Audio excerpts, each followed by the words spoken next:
আজকে ছোট্ট ছোট্ট দুটো ঘটনা আপনাদেরকে শোনাবো, ভালো লাগবে। ভিডিওটা দেখবেন, শেষ পর্যন্ত আমার সঙ্গে থাকবেন। পরমানন্দজি মহারাজ তার আশ্রমে একদিন এক অভাগা মা তার কুষ্ঠরোগী নিয়ে গেছে ছেলেকে।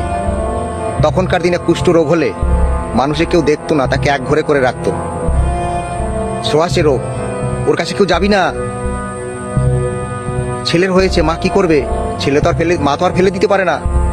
সন্তানকে কোলে নিয়ে মা কাঁদছে, চিন্তা করলো কোথায় যাব, কে আমার ছেলেকে সারাতে পারবে। পরমানন্দজি মহারাজের কাছে গেলে হয়তোবা আমার ছেলেকে হয়তোবা জীবনটা ফিরিয়ে দিতে পারে। মহারাজের কাছে গেছে, গেট থেকে ফিরিয়ে দিয়েছে, যাও এখানে ঢোকা যাবে না, বাবার সঙ্গে কথা হবে না। পরের দিন আবার গেছে, মায়ের তো ঘুম নেই।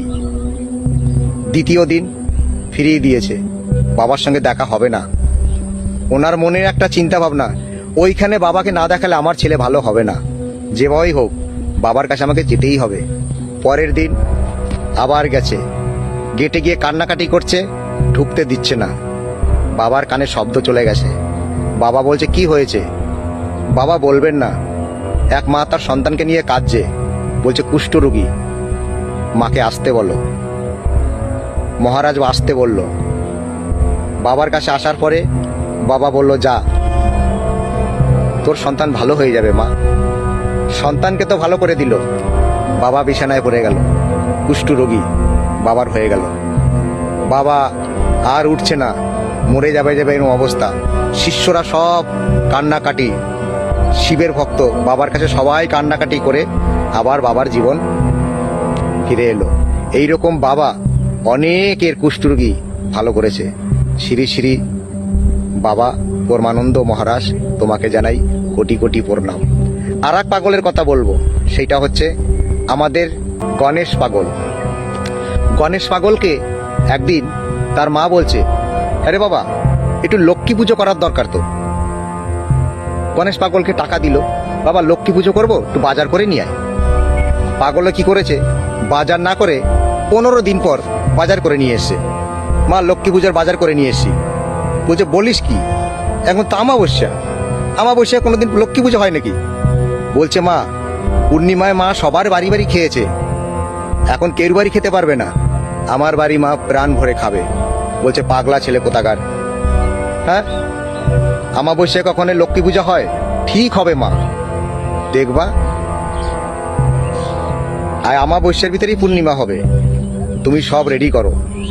সব যখন সাজিয়েছে, সাজাবার পরে যখন পুজোয় বসবে, মাকে বলছে, মা তুমি পূর্ণিমা দেখবে, আমাকে একটু ধরো।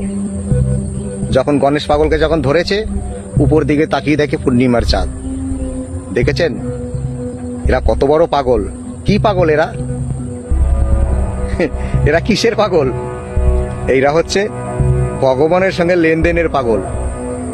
এইসব পাগল আর কি আমরা ফিরে পাবো, কোনোদিন দেখতে পাবো? এইসব পাগল এখন নেই, এখন হচ্ছে সব পকেট ভরা পাগল।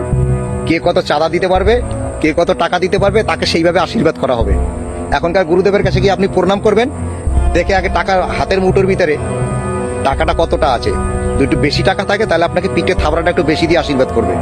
আর যখন দেখবেন আর ভিতরে টাকা কম আছে, তখন আপনার একটু হাতগুলি ছেড়ে দেবে। এখনকার গুরুদেবরা এইরকম, এখনকার পাগলরা এইরকম। আর আগেরকার পাগল, এরা পয়সার দিকে তাকাতো না, এরা নিঃস্বার্থে সেবা করেছে মানুষের কল্যাণের জন্য।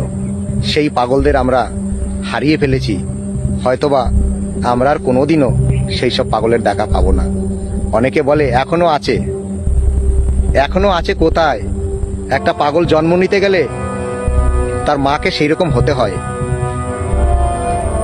বাবা পাগলা, তারপরে গণেশ পাগল, লোকনাথ বাবা যখন এসেছিল না, তাদের মায়েদেরও অনেক সাধনা করতে হয়েছে, তারপরে সেই ঘরে জন্মগ্রহণ করেছে তারা।